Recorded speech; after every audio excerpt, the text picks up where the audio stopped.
সবাইকে কেমন আছেন সবাই? আশা করছি সবাই অনেক, অনেক ভালো আছেন। লাস্ট পর্বে আমরা এই পর্যন্ত ডেভেলপ করছি। এই ফর্ম এইভাবে ডেভেলপ করছি এবং প্রত্যেকটা ফাংশন কিন্তু আমরা রান করছি অলরেডি ডেভেলপ করা হয়ে গেছে। সবগুলা ফাংশন কাজ করে। এখন আমরা যেটা করব, আজকে আমরা এই ফর্মটা ডিজাইন করব এবং আম ড্যাশবোর্ডটা একটু ডিজাইন করব। তো সেজন্য আমরা কোডে যাব। কোডে গিয়ে ১ম এ আমরা HTML কোডে যাব। HTML কোডে গিয়ে ১ম এ আমরা কি করব? ১ম এ আমরা আ এই যে সাইড বার, আমরা যে সাইড বার এই যে ফর্মের এই পাশে যে মেনু বারটা, সেই মেনু বারটা আমরা ক্রিয়েট করব। সে মেনু বার ক্রিয়েট করার জন্য আ আমরা যেটা করব, আ আমরা এই কোডটা কোথায় বসাবো? এই কোডটা আমরা ফর্মের উপরে, যেহেতু ফর্মের উপরে এই সবার উপরে আমাদের এই কোডটুকু বসাইতে হবে। হ্যাঁ? তো সবার উপরে বসার জন্য এই যে বডির পরেই, ঠিক বডির পরেই আমরা এই কোডটুকু বসাই দেব। তো এখানে বডির পরে আমরা একটু জায়গা নিয়ে এখন আমরা এখানে জাস্ট এই কোডটুকু লিখব। এটা হচ্ছে মেনু। দেখুন এখানে অ্যা আমাদের যে ৬ টা মেনু আছে, সেই ৬ টা মেনু এখানে দেখাচ্ছে। এই যে dashboard, add new book, add new member, issue book এবং return book and issue book list.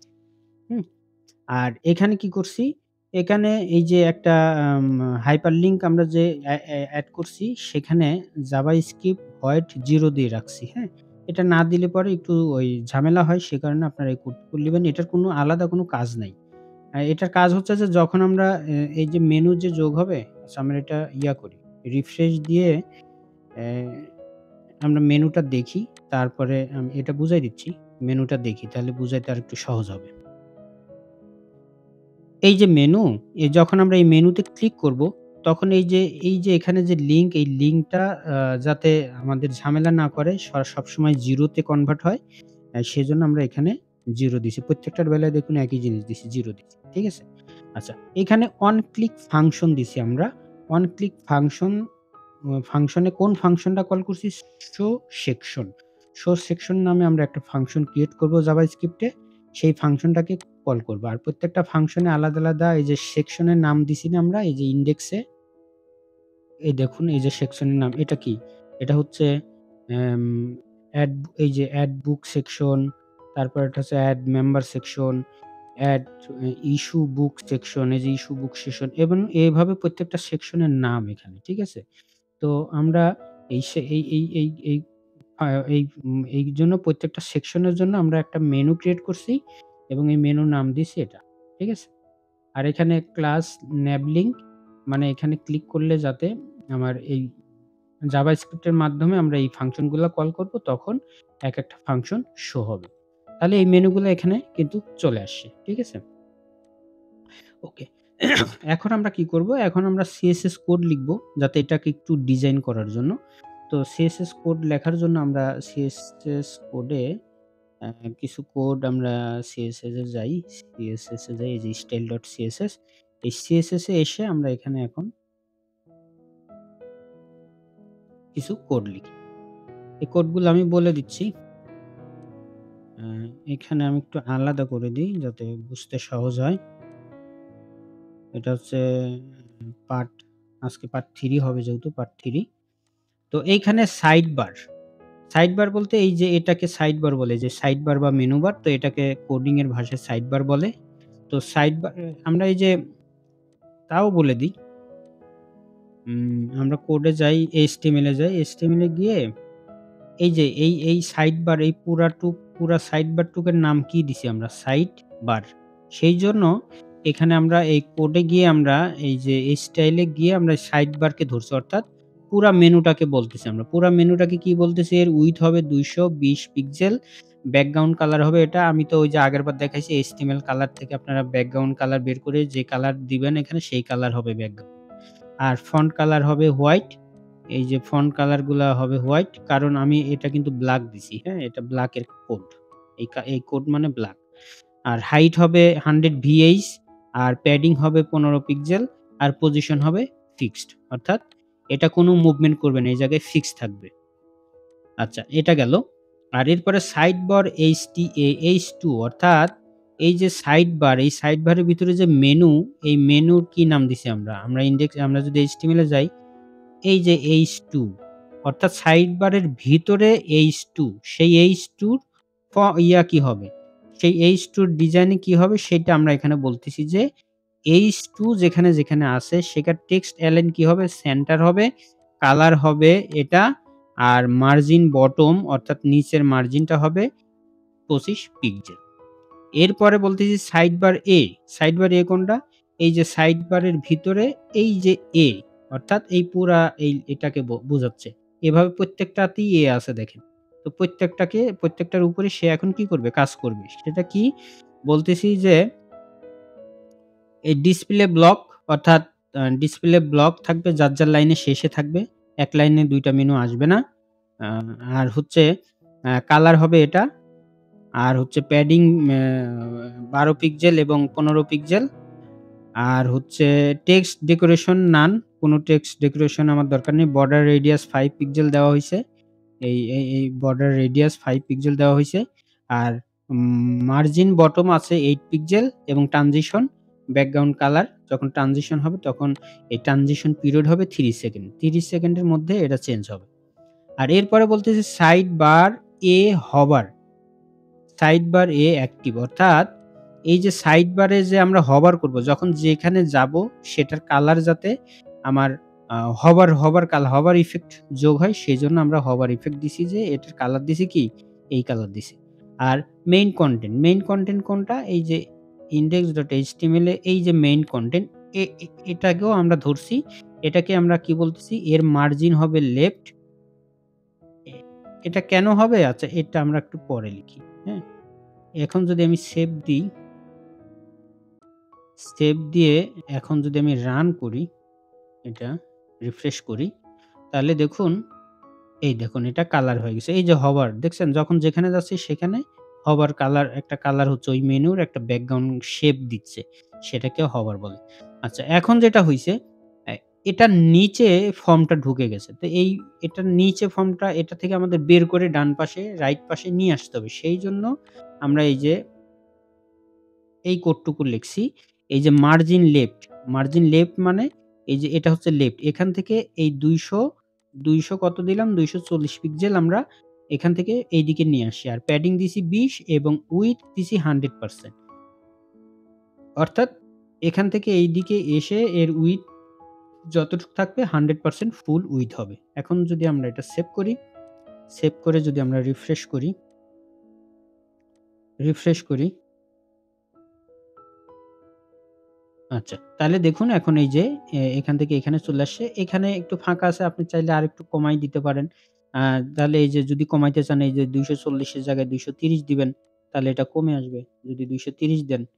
আচ্ছা আমি কমালাম না আপনারা জাস্ট বুঝাই দিলাম। এটা আপনি কমাইতে চাইলে কমাইতে পারবেন। ঠিক আছে? কমা বাড়া করতে পারেন। এগুলা কমা বাড়া করে আপনারা প্র্যাকটিস করে দেখবেন যে কমা বাড়া করলে আসলে কোথায় চেঞ্জটা হয়। ঠিক আছে? এটা দেখবেন। তাহলে এখন আমরা উম ফর্মটা ডিজাইন হয়ে গেছে মোটামুটি একটা শেপে আসছে এখন আপাতত। তাহলে এই পাশে মেনু আইছে। এখন আমরা কি করব? উপরে এই যে এটার উপরে আমরা একটা ড্যাশবোর্ডের জন্য যে ওই যে কার্ট অর্থাৎ আমার কতগুলা বই স্টোরে আছে, কতগুলা ইস্যু হইছে, কতগুলা ওভারডিউ আছে সেই সেই রিপোর্ট শো করার জন্য আমাদের একটা ড্যাশবোর্ড এখন ডিজাইন করতে হবে। তো এটার জন্য আমাদের HTML কোড লিখতে হবে। তাহলে আমরা HTML এ যাব। যাওয়ার পরে আ এটাও আমরা কোথায় লিখব? এটা আমরা এই যে মেইন ডিভ এর ভিতরে লিখব। ঠিক আছে? এই যে এই মেইন কনটেন্ট এর ভিতরে মূলত আমরা এই ড্যাশবোর্ডটা লিখব। এইজন্য আমি এই জায়গায় একটু ফাঁকা রাখছি যে এটার নিচে দিব। অর্থাৎ এই এড সেকশন এর উপরে আমরা এই কোডটুকু লিখব। এটা আমি পেস্ট করে দিলাম। এই যে এখান থেকে এতটুক কোড আমরা এখন এখানে দিলাম। তো এখানে কি দিলাম? একটা ডিভ নিলাম এবং এটার নাম দিলাম কি? এই সেকশনের নাম দিলাম ড্যাশবোর্ড। এই যে এখানে ড্যাশবোর্ড একটা সেকশন দিছি না? এই যে ড্যাশবোর্ড। এই সেকশনের নাম দিছি ড্যাশবোর্ড এবং এটা তো সেম প্রত্যেকটা সেকশনের জন্য কনটেন্ট সেকশন সেম। আর একটা উম পিও টিউটোরিয়ালস নামে আমরা একটা আ হেডলাইন নিলাম H2 ট্যাগের ভিতরে। এরপরে আমরা এখানে ৩ টা কার্ড নিছি দেখেন। এই যে ১, ২, ৩ টা কার্ড নিছি। একটা হচ্ছে টোটাল বুকস একটা টোটাল ইস্যু এবং আরেকটা হচ্ছে ওভার ডিউ ডেট। এবং এর ভিতরে এই দেখেন কলাম SM6 এটা কেন? মানে ছোট মোবাইলে যদি দেখেন তাহলে অ্যা কলাম 6 শো করবে এবং যদি বড় স্ক্রিনে দেখানো হয় তাহলে কলাম 4 হবে। অর্থাৎ 4 যদি হয় তাহলে আমরা বলছি না যে পুরা স্ক্রিনকে ১২ ভাগে ভাগ করা হয়। তাহলে আমরা যদি এখানে ৩ টা নিই তাহলে ৩ টাকে ৩ চারা ১২ ৩ টা যোগ করলে ১২ হয়ে যায়। অর্থাৎ ৪, ৪ করে দিয়ে দিচ্ছি আমরা। ঠিক আছে? ওকে। আর আ এইখানে আমরা দেখেন আইডির নাম দিছি কি? একটা দিছি টোটাল বুকস, ইস্যু বুকস এবং ওভার ওভারডিউ বুকস।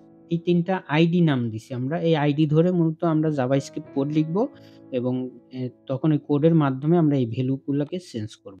আপাতত আমরা জাস্ট ফর্ম ডিজাইন করলাম। ঠিক আছে?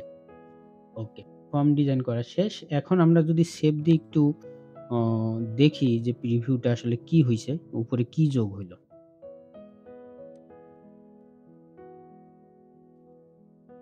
এই যে। দেখুন এখন আমাদের যেটা হলো এই ৩ টা টোটাল বুকস, টোটাল ইস্যুড এবং ওভারডিউ এবং উপরে একটা টাইটেল এবং এখানে অল বুকস লিস্ট এবং একটা সার্চ বক্স। আর এইখানে ওই একটা হেডার্স এটা দিছি। এটা ওই যে এই যে এইখানে আছে এই যে ডিপ বুক লিস্ট কন্টেনার নামে এ এখানে এই যে অল বুক লিস্ট এবং একটা ইনপুট আছে সেখানে এই যে search box input anything for searching এই জায়গায় আপনারা চাইলে আপনার ইচ্ছেমতো লিখতে পারেন। আর এরপরে আমরা এই যে একটা টেবিল হেড নিছি, একটা টেবিল নিছি। টেবিল হেডের যে হেডার্স সেই হেডার্স গুলো এখানে আমরা দিয়ে দিছি। আর এখানে একটা বুক টেবিল আইডি অর্থাৎ আমরা এই আইডিকে কল করে আমরা ডাটাটা পাস করব জাভাস্ক্রিপ্ট কোডের মাধ্যমে। ঠিক আছে? সেটাই এখানে দেখাচ্ছে। তো হিজিবিজি দেখাচ্ছে অসুবিধা নেই। আমরা এখন সিএসএস কোড লিখি। লিখলে কিছুটা ডিজাইন হবে। তো সিএসএস এ যাব। সিএসএস এ গিয়ে আমরা এখানে কোড লিখি। এই যে এখান থেকে এতটুকু কোড লিখছি এখন। তো এটার মধ্যে কি স্টেট বক্স কোনটা? এই যে এখানে যাইতে হবে। এখানে গিয়ে এ স্টেট বক্স আমাদের এখানে এখন ধরতে হবে স্টেট বক্স কোথায় নাম দিছি আমরা? আ আ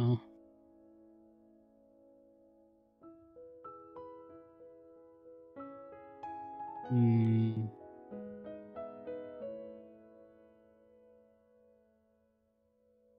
আমরা এটাকে কন্ট্রোল F দিই। F দিয়ে এইখানে যাই। এখানে গেলে এই যে আমি খুঁজে পাচ্ছিলাম না।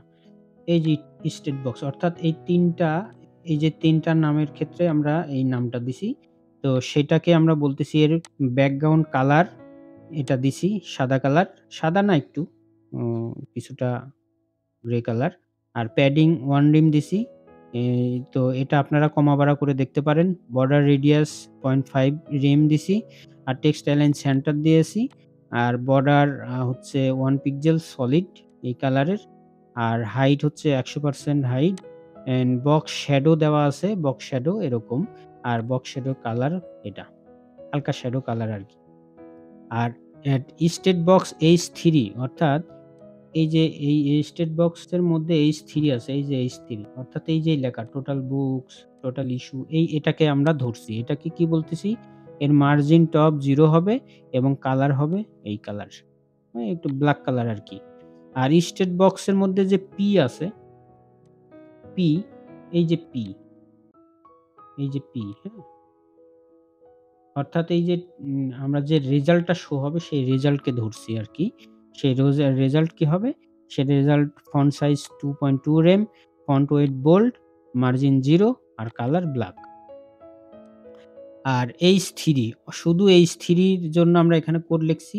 যেখানে আমার এই যে HTML এর ভিতরে যেখানে H3 আছে সেখানে H3 কে কল করছি। কল করে ওটার কালার আমরা ব্লাক করে দিছি। বর্ডার বটম 2 পিক্সেল সলিড করে দিছি, প্যাডিং দিছি, মার্জিন দিছি এবং মার্জিন বটম দিছি। আর ইনপুট বক্স অর্থাৎ এই যে ফর্ম এই যে বক্স ইনপুট বক্স এই ইনপুট বক্সকে আমরা ধরছি সেখানে বলতেছি এর উইডথ হবে 100%। এখানে টাইপ টেক্সট এবং ইমেইল এই ২ টাইপের আছে। সেজন্য এখানে একটু এভাবে মেনশন করে দেওয়া হয়েছে। অর্থাৎ ২ টা কি ধরা হইছে। হুম? ইনপুট টাইপ টেক্সট যেটা এখানে গেলে দেখুন এখানে ইনপুট ফর্মের ভিতরে এই যে ইনপুট তো এটাও ইনপুট কিন্তু টাইপ টেক্সট আছে, কখনো, কখনো টাইপ ইমেইল আছে। এই যে টাইপ ইমেইল আছে। এই ২ ধরনের আছে। এই যে নাম্বারও আছে।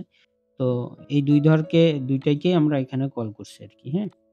তো এর উইডথ হবে 100% padding 10% margin bottom 15 border radius এবং বর্ডার ফন্ট সাইজ 16 বাস এতটুক লিখছি। এখন সেভ করে দিয়ে আমরা যদি একটু রিফ্রেশ করে দেই তাহলে আমাদের ডিজাইনটা কিছুটা চেঞ্জ হবে। এই দেখুন কিছুটা চেঞ্জ হয়েছে। একটা শেপের ভিতরে চলে আসছে। ঠিক আছে? এখন এই যে এটার কালার যদি আপনারা চেঞ্জ করতে চান, এই যে এখানে যেমন আ ইনফো কালার এটা আম ওয়ার্নিং কালার, এটা ডেঞ্জার কালার। এটা চেঞ্জ করতে গেলে আপনারা সরাসরি HTML এ গিয়ে এই যে প্রত্যেকটার ইয়ার সাথে এই যে বিজি ইনফো দেওয়া আছে, বিজি ওয়ার্নিং দেওয়া আছে, বিজি ডেঞ্জার আছে। এগুলা আপনারা বুটস্ট্র্যাপ থেকে এই কোডগুলা দেখে আপনারা চেঞ্জ করে দিতে পারেন যখন যে কালার আনতে চান। ঠিক আছে? ওকে। তো এখন আমরা কি করব? এখন আম আমরা আচ্ছা একটা কাজ করি। এখন আমরা তো এই যে এগুলাকে যে সেকশনে ক্লিক করব, সেই সেকশনে ক্লিক করলে যাতে আমাদের সেকশন গুলা শো করে, বাকিগুলা যাতে শো না করে সেটা কিভাবে করব সেটা দেখি। তো এটার জন্য আমরা ১ম এই CSS কোড লিখি। CSS কোড লিখে আমরা আমাদের এটাকে হাইড করে দিই, হ্যাঁ? CSS কোড লিখে আমরা সবগুলাকে হাইড করে দিব এবং জাভাস্ক্রিপ্ট এর মাধ্যমে যখন যেটাতে ক্লিক করব শুধু সেই সেকশনটা শো হবে। তো সেজন্য আমরা এখানে গিয়ে CSS এ কোড লিখে আমরা হাইড করে দিতে পারি। কনটেন্ট সেকশন দেখুন, এই যে প্রত্যেকটা সেকশন না, এই যে এটা ড্যাশবোর্ড সেকশন, এটা এড সেকশন প্রত্যেকটার ক্ষেত্রে আমরা একটা কমন সেকশন নাম দিছি না? কনটেন্ট সেকশন প্রত্যেকটার বেলায় কনটেন্ট সেকশন একই নাম আছে। একই নাম দেওয়ার কারণটা কি আবার বুঝছেন তো? এই একই নাম দেওয়ার কারণে আমরা শুধু এই কোড লিখে প্রত্যেকটাকে আমরা হাইড করে দিতে পারবো। এজন্য ডিসপ্লে নান করে দিছি। ব্যাকগ্রাউন্ড কালার এফএফ একটু হোয়াইট কালারের মতো। আর প্যাডিং দিছি, বর্ডার রেডিয়াস দিছি এবং বর্ডার শ্যাডো দিছি। আর এখানে আরেকটা লিখছি কনটেন্ট সেকশন ডট অ্যাক্টিভ অর্থাৎ যেটা অ্যাক্টিভ হবে সেটা ডিসপ্লে ব্লক করে দিছি। অর্থাৎ শুধু সেটাই দেখাবে। এখন যদি আমরা এটা সেভ করে এটা রিফ্রেশ করি তাহলে সব চলে যাবে, হ্যাঁ? এখন আর কিছুই দেখাবে না। কারণ আমরা ডিসপ্লে কি করে দিছি? এই দেখুন আমরা এই সব সেকশনকে হাইড করে দিছি। এটা বাদে এটা না। এটা তো সবসময় আমাদের এখানে ফিক্স থাকবে বলেই দিছি। তো সবকিছুকে আমরা এই যে ডিসপ্লে নান সবকিছুকে আমরা হাইড করে দিই। এখন আমাদের জাভাস্ক্রিপ্ট এ একটা কোড লিখব। কোড লিখে আমরা মূলত এই সেকশনকে আমরা রান। ওকে তো আমরা জাভাস্ক্রিপ্টে যাই। জাভাস্ক্রিপ্টে গিয়ে উপরে তুলে দেই। এইখানে আমরা এই কোডটা লিখি। এই কোডের নাম হচ্ছে সেকশ শো সেকশন। এই যে আমরা যদি HTML এ যাই, এই যে এখানে একটা ফাংশন কল করছি না? অন ক্লিক শো সেকশন অর্থাৎ এখানে যখনই ক্লিক করব তখন সেটা হচ্ছে অন ক্লিক। সেই শো সেকশন লিখছি না? সেই ফাংশনটা এখন আমরা এখানে লিখতেছি। তো এখানে সেকশন আইডি দেওয়া আছে। আ সেকশন সমান document dot query selector all সব সেকশনকে আমরা এখানে এই সেকশনস এর ভিতরে দিছি এবং section dot for each section uh dot class dot remove active যদি অ্যাক্টিভ থাকে সেটাকে আমরা রিমুভ করে দিছি। ধরুন যদি আমি এটাতে ক্লিক করে রাখি তাহলে এই ড্যাশবোর্ডটা অ্যাক্টিভ থাকবে। তখন যদি আবার এটাতে ক্লিক করি তখন এটা আগে রিমুভ হবে। অ্যাক্টিভটা আগে রিমুভ হবে তারপরে এটা অ্যাক্টিভ হবে সেটাই বলতেছি। আগে রিমুভ হবে তারপরে কি হবে? তারপরে যেটাতে ক্লিক করব সেটা অ্যাক্টিভ হবে। এরপরে লিঙ্কস দিছি ডকুমেন্টের query selector side bar nav link এই যে সাইড বারে যে ন্যাব লিঙ্ক দিছি এই যে সাইড বার ন্যাব লিঙ্ক সেটাকে কল করছি। এবং লিঙ্কস ফর ইচ অর্থাৎ প্রত্যেকটা লিঙ্কের ক্ষেত্রে আবার একই কথা যে আগে অ্যাক্টিভ থাকলে সেটা রিমুভ হবে। তারপরে অন ক্লিক যে ফাংশন আমরা আছে সেটাকে কল করব। আর এখানে এই যে রিসেট ফাইন ফিল্ডস এটা এখন আমাদের দরকার নাই। এটা আমাদের পরবর্তীতে লাগবে। তো এটার দরকার নাই। এটা পরবর্তীতে আমরা এই ফাংশন লিখব, এখন লিখব না। আর সেকশন আইডি আ ইস্যু সেকশন আইডি অ্যা এই ফাংশনটাও আমরা পরে লিখব। সমস্যা নেই। এটাও আমরা এখন না, এটা আমরা পরে লিখব। তো এখন যদি আমরা এটা সেভ করি, সেভ করে যদি এখন আমরা রান করি,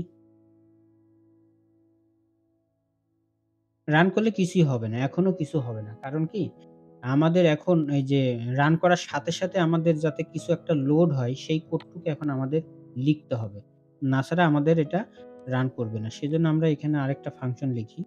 অর্থাৎ ১ম যখন আমরা লোড করব ফর্ম তখন এই ফাংশনটা কল করবে। document dot add 11 listener এই যে DOM content loaded এটা লোড হবে এবং কোন ফাংশন কল করবে? এই যে show section এই যে এটা, এই show section এটা কল করবে এবং refresh data এটাও আমাদের পরবর্তীতে এই কোডটা লিখবো। এখন আপাতত লিখব না। এই refresh কল আমরা এই জাভাস্ক্রিপ্ট এর কোড পরবর্তীতে লিখব।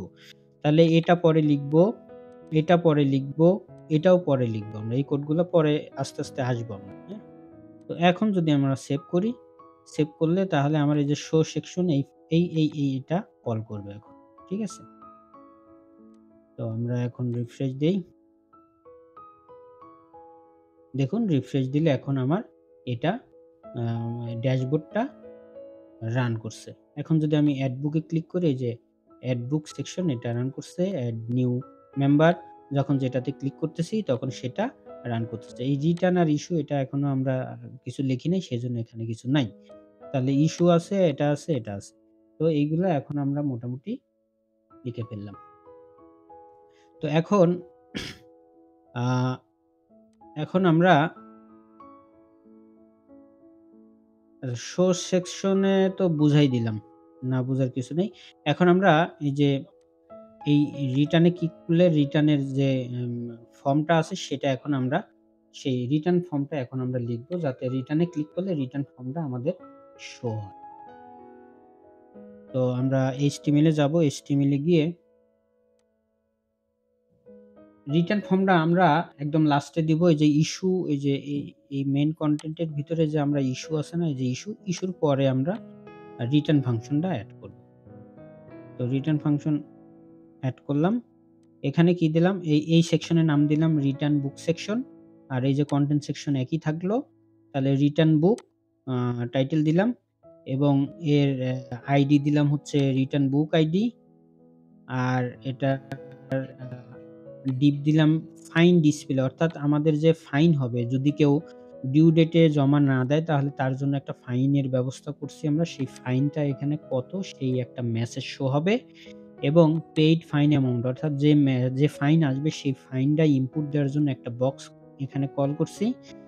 আর এখানে উম ইনপুট ফাইন অ্যামাউন্ট আচ্ছা এই যে ফাইন অ্যামাউন্ট এর একটা ইনপুট বক্স আমরা এখানে কল করছি। আর একটা বাটন দিছি, সেই বাটনের নাম দিছি রিটার্ন সাবমিট অর্থাৎ এটা তো রিটার্নের জন্য রিটার্ন বুক সাবমিট এর নাম দিছি। এটার আ এই যে on click function return book handler এই ফাংশনটা দিছি। প্রত্যেকটার এরকম এই যে অন ক্লিক ফাংশন আছে এটারও এরকম একটা ফাংশন নাম দিছি। এটাও আমরা পরবর্তীতে ক্রিয়েট করব। ওকে। আর হচ্ছে এখন যদি আমরা সেভ দেই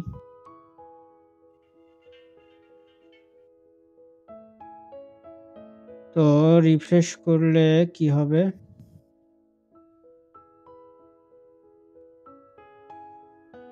রিফ্রেশ করছি। আচ্ছা এটা দেখা যাবে না কারণ ওই যে হাইড আছে। এখন যদি আমরা রিটার্ন এ ক্লিক করি তাহলে এই যে রিটার্নটা দেখতে পাবো। তাহলে অ্যা ইস্যু টেবিলের জন্য আমরা তাহলে এই যে ইস্যু লিস্ট আমরা এটাতে ক্লিক করলে যে আমাদের ইস্যু করা যে বই আছে সেই লিস্টটা দেখাবে সেটার জন্য আমরা কোড লিখে ফেলি। এটারই নিচে লিখে ফেলি। এই রিটার্নেরই নিচে এ এ এ এ এ এটা এটা এখানে কি দিছি? এই সেকশনের নাম দিছি হচ্ছে ইস্যু বুক সেকশন। আর এই যে এটা তো সেম থাকলো। আর এখানে একটা টাইটেল দিছি টোটাল ইস্যুড বুক লিস্ট।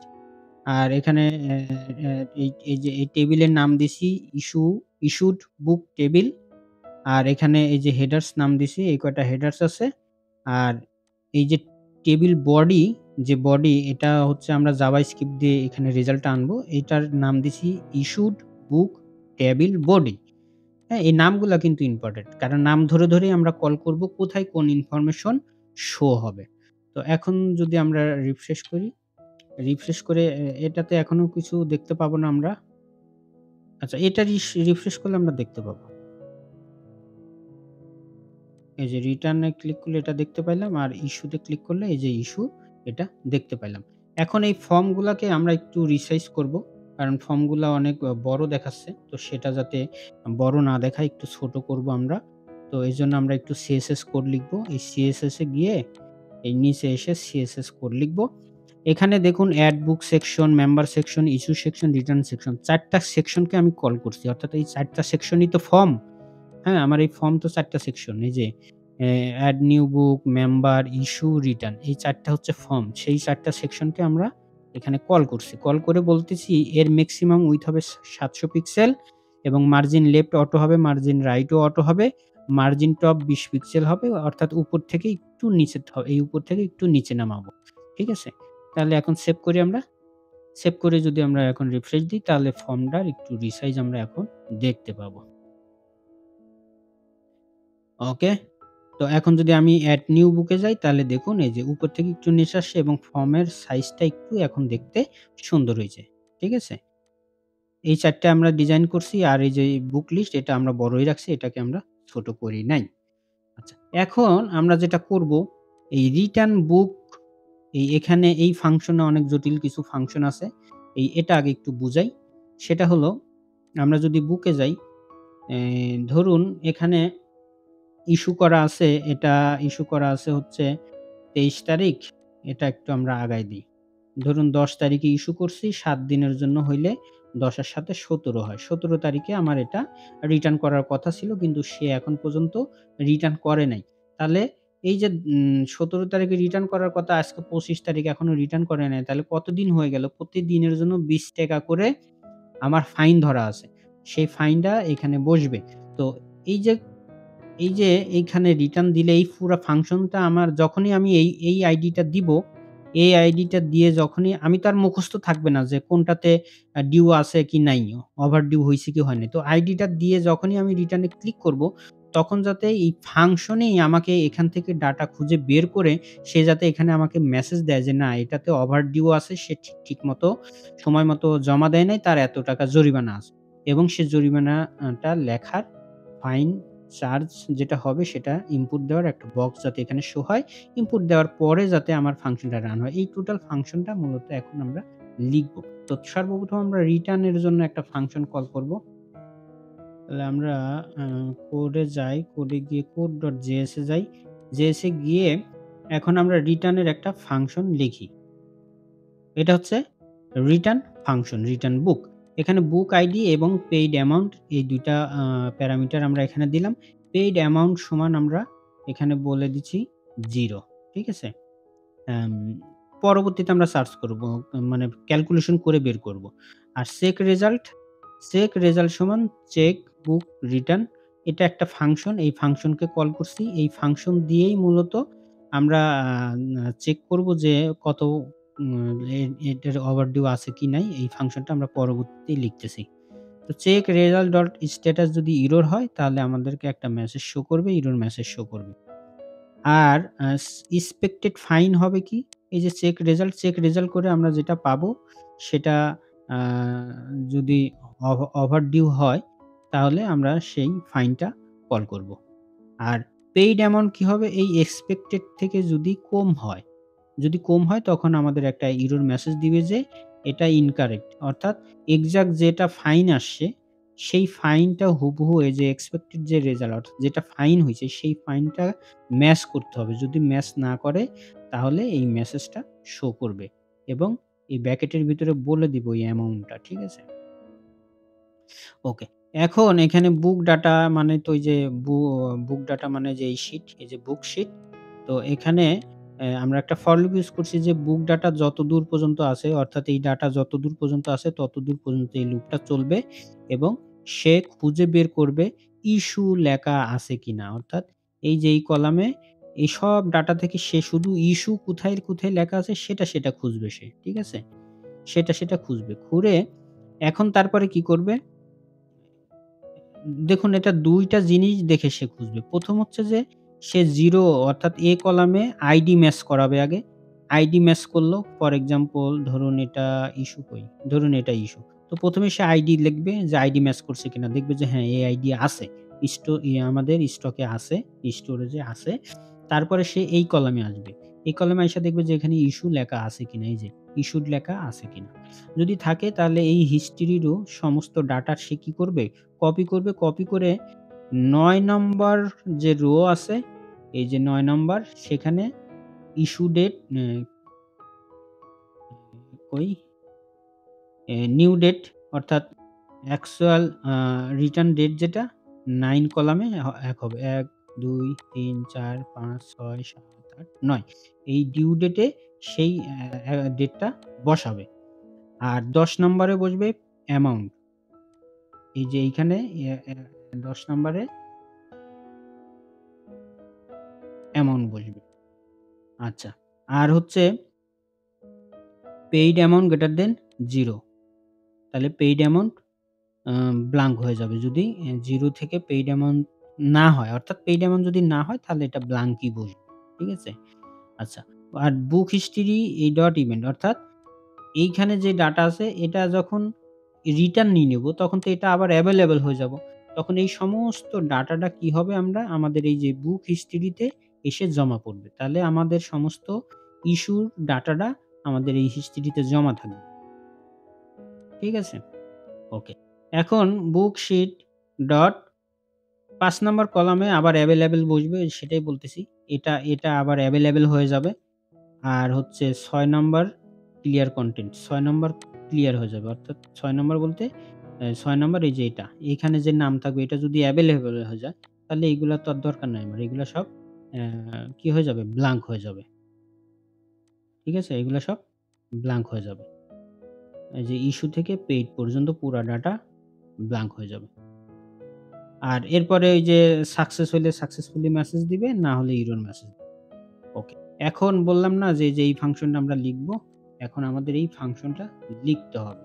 কারণ এই ফাংশন দ্বারাই মূলত আমাদের অ্যা আ ইয়া করতে হবে। কি বলে? আ ফাইন আসছে কি আসে নাই এই জিনিসটা সে ডাটাবেস থেকে খুঁজে বের করবে। তো এটার বুক আইডি ধরেই খুঁজবে। যদি বুক আইডি যদি ব্লাঙ্ক থাকে তাহলে বুক আইডি বলবে যে বুক আইডি দাও। এরকম একটা মেসেজ দিবে। এরপরে বুকশিট অর্থাৎ ওই আ বুকশিট যেটা সেটার যে ভ্যালু আছে সেটা স্টোর হবে। সেটাকে সে কল করছে। কল করে এ হেডার্স 0 বলে দিছে যে 0 টা হচ্ছে হেডার্স অর্থাৎ ১ম টা হচ্ছে হেডার্স সেটা সে এখানে বলে দিছে। আর ডিউ ডেট ইনডেক্স সমান ডিউ ডেট অর্থাৎ এই সেম নাম কিন্তু সেম হইতে হবে এটা, হ্যাঁ? এই যে ডিউ ডেট দেখুন এইভাবেই লেখা আছে আমার। এই যে ডিউ ডেট এইভাবেই লেখা আছে। তো যেভাবে লেখা থাকবে সেইভাবে এখানে কিন্তু লিখতে হবে। আর স্ট্যাটাস ইনডেক্স হচ্ছে স্ট্যাটাস। স্ট্যাটাস নামে যে কলাম আছে এই যে স্ট্যাটাস এটাকে বোঝাচ্ছে। অর্থাৎ আমরা এই হেডার্স নাম দিয়েই বুঝালাম। এই যে এখানে হেডার্স বলে দিছি না যে 0 নাম্বার আমার হেডার্স সেইজন্য ওইটাকে বলছি। ওকে। আর এখন ফর লুপ ইউজ করছি যে বুক ডাটা যতদূর পর্যন্ত ডাটা আছে ততদূর পর্যন্ত লুপ চলবে। লুপ চলার পরে এই যে 0 নাম্বার হচ্ছে বুক আইডি। ১ নাম্বার কলামে সে বুক আইডি ম্যাচ করাবে। এরপরে স্ট্যাটাসে ম্যাচ করাবে ইস্যু আছে কি নাই। এরপরে আ রিটার্ন দিবে যে যদি না পায়। এই এই অর্থাৎ আ অর্থাৎ যদি আমরা এমন আইডি ইস্যু করি যেটা ইস্যুই হয় নাই। হতে পারে না? ধরুন এই যে এটা ইস্যু হয় নাই। তো ভুলক্রমে আমরা B9 এখানে দিয়ে যদি আমরা রিটার্ন দেই তাহলে তো সে ইস্যুই করা হয় নাই। তাহলে সেটা ইস্যু হবে কি করে? সেই মেসেজটা এখানে দিবে যে, এ যে, যে এই বইটা তো ইস্যু করা হয়নি। ঠিক আছে? ওকে। এরপরে ডিউ ডেট সমান new date R to day সমান নিউ ডেট। তো এটা এই যে ডিউ ইনডেক্স মানে কি? যে ডিউ ডেট মানে যেই ডেট সেই ডেটকে বোঝানো হইছে। এখন এই ২ টা ডেটকে আমরা ঘন্টায় কনভার্ট করা হইছে। কারণ ঘন্টায় মানে কি? ঘন্টায় কনভার্ট করি যখন তখন সেটা সংখ্যা হয়ে যায়। একটা নাম্বার হয়। তো একটা নাম্বার থেকে আরেকটা ডেট থেকে ডেট মাইনাস করা যায় না। প্রোগ্রামিং কোডিং হচ্ছে কি করে? সংখ্যা থেকে সংখ্যা মাইনাস করে। তো এইজন্য আমরা ২ টা ডেটকেই সংখ্যায় কনভার্ট করে তারপরে আমরা মাইনাস করছি যে today greater than due date. যদি today greater than due date হয় তাহলে টাইম ডিফারেন্ট কি হবে? টুডে মাইনাস ডিউ ডেট সমান কত? সেটা। আর ওভারডেজ সমান ম্যাথ সেল টাইম ডিফারেন্স এই যে মানে যে গ্যাপটা পাইলাম আমরা আ সংখ্যাকে সেই সংখ্যাকে আমরা আবার দিনে কনভার্ট করব। সেই দিনে কনভার্ট করার জন্য এই যে ম্যাথ ফাংশন কল করে আমরা বলতেছি টাইম ডিফারেন্ট মানে কি যে এখানে যে ডিফারেন্টটা পাইছি, সেই ডিফারেন্টকে আমরা ১০০০ গুণন ৩৬০০ মানে সোজা কথা সেকেন্ড, মিনিট এবং ঘন্টা কনভার্ট করে আমরা ঘন্টা নিয়ে গেছি কেন? ২৪ ঘন্টা ১ দিন। তো ২৪ হইলেই কি হবে? সেই ২৪ হইলে তার সাথে ২৪ মানে ১ দিন। সে ১ দিন হইলে ২০ দিয়ে গুণ হবে অর্থাৎ ৳২০ করে প্রতিদিন। সে ফাইন সমান ওভার ডেজ ইন্টু ২০। এই ২০ দিন করছে। এই জিনিসগুলো আপনারা আরেকটু সময় নিয়ে বুঝবেন, তাইলে বুঝে যাবেন এবং একটু করে লিখবেন আর প্র্যাকটিস করবেন। আর স্ট্যাটাস আসবে ওভারডিউ, ফাইন ডেজ সমান ওভারডিউ ডেজ। আর বইটি যদি সবকিছু status okay, message this book being return on time. আর যদি এরকম হয় যে ডিউ ডেটে সে কেউ রিটার্ন দিচ্ছে, তাহলে তার বেলায় সে অন টাইমে একটা মেসেজ দিবে যে, "হ্যাঁ, তুমি ঠিক টাইমে বই রিটার্ন দিছো।" আর যদি সর্বশেষ এই যে এখানে বলছে যে বুক আইডি যদি এই না পাওয়া যায়, প্রোভাইড বুক আইডি যদি না পাওয়া যায়, দেন বুক আইডি নট ফাউন্ড। ঠিক আছে? এই মেসেজটা দিবে। তো আমাদের এটা হচ্ছে code.js এর কোড লিখছি আমরা। এখন আ আমাদের কি লিখতে হবে? এখন আমাদের জাভাস্ক্রিপ্ট কোড লিখতে হবে। তো জাভাস্ক্রিপ্ট কোড লেখার জন্য আমরা ১ম এ রিটার্ন ফাংশন তো জাভাস্ক্রিপ্টে যাই। জাভাস্ক্রিপ্টে গিয়ে আমরা return function call return function call করি। আচ্ছা এই নিচেই লিখি আমরা। রিটার্ন ফাংশন আমরা কল করি। তো এইখানে আমরা একটা ভেরিয়েবল ডিক্লেয়ার করে নিছি যে এক্সপেক্টেড ফাইন অ্যামাউন্ট সমান 0। এখানে আসলে কত হবে এটা আমরা পরবর্তীতে ক্যালকুলেশন করব। ক্যালকুলেশন করে বের করব যে পরবর্তীতে কত হবে।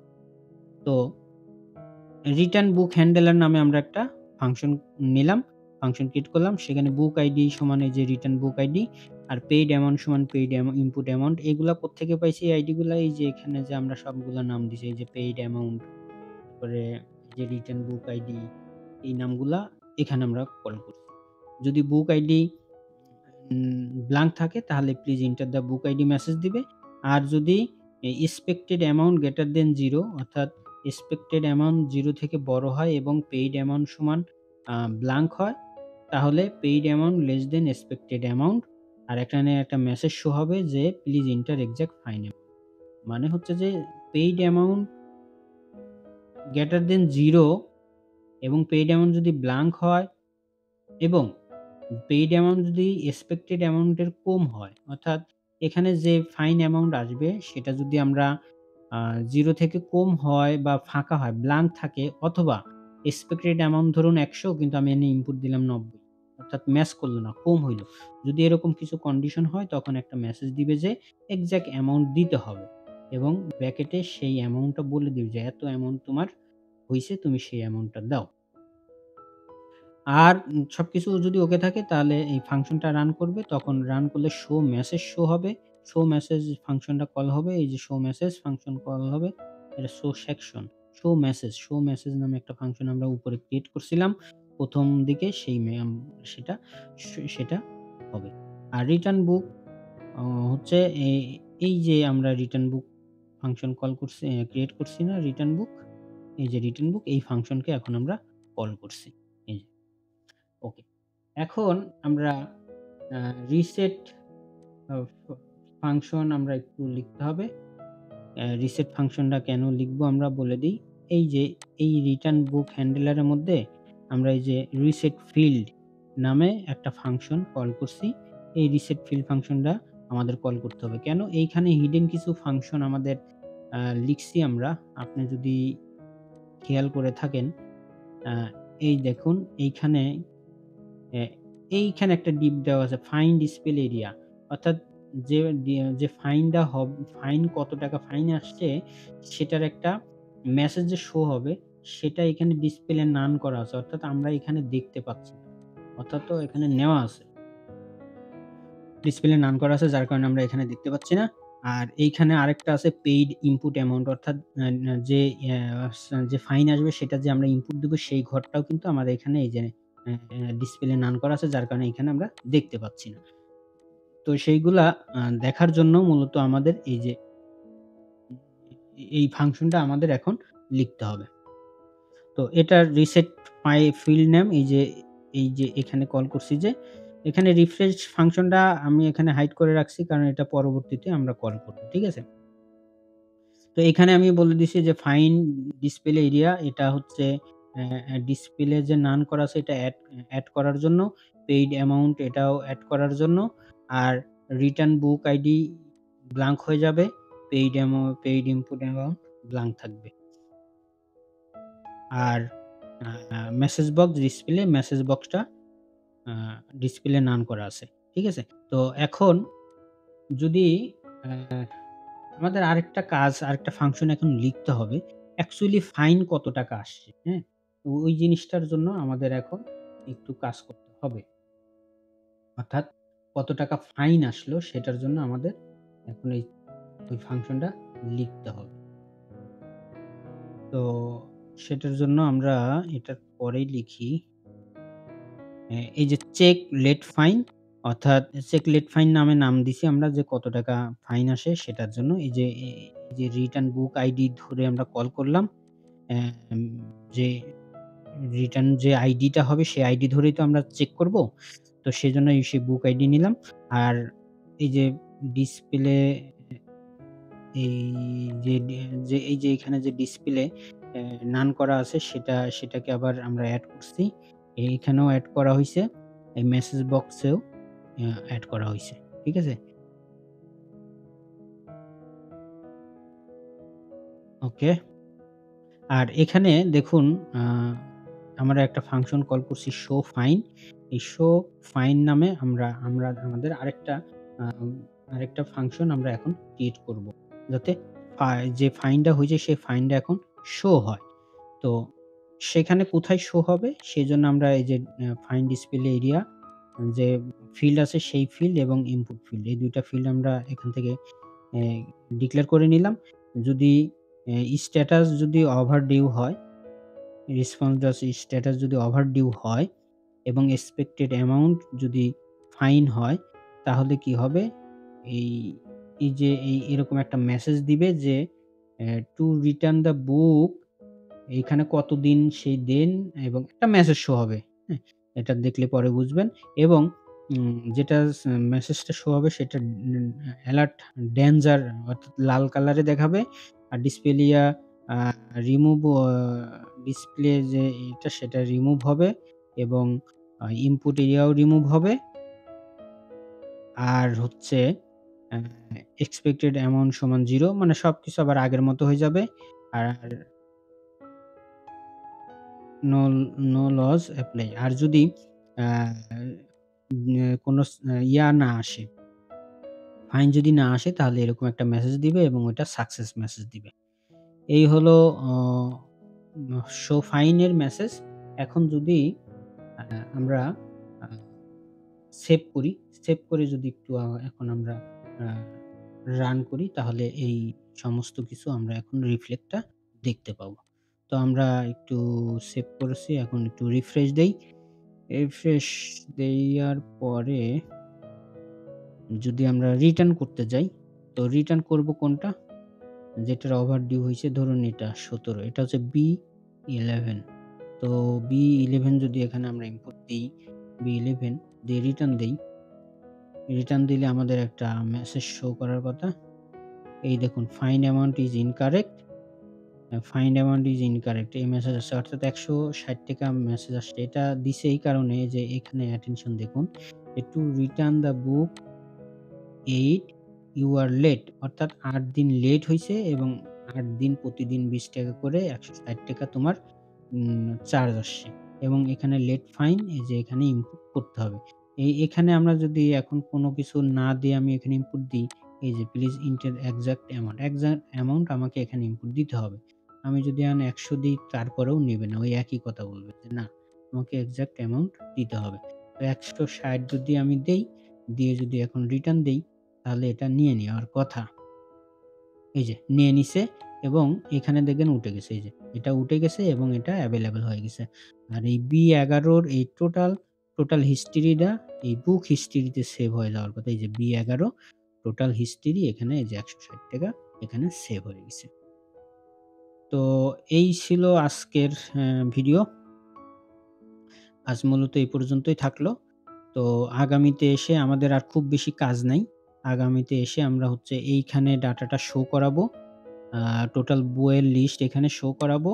আর টোটাল বই কত এখানে হবে, ইস্যু কত, ওভার ডেট বই কত আছে সেটাও এখানে শো করবে। তারপরে সার্চ ফাংশন লিখবো। আর শুধু একটা কাজই বাকি থাকবে এই যে বুক লিস্ট, ইস্যু লিস্ট।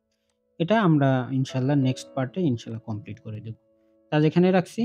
আর আপনাদের যদি কোন ধরনের কমেন্টস থাকে এবং প্র্যাকটিস করতে যেয়ে যদি আপনারা কোথাও আটকে যান তাহলে অবশ্যই আমাকে জানাবেন। আমি চেষ্টা করব আপনাদের সেখান থেকে অ্যা রিলিজ দেওয়ার জন্য চেষ্টা করব অ্যাসিস্ট করার জন্য। ঠিক আছে সবাই ভালো থাকুন, সুস্থ থাকুন। আল্লাহ হাফেজ।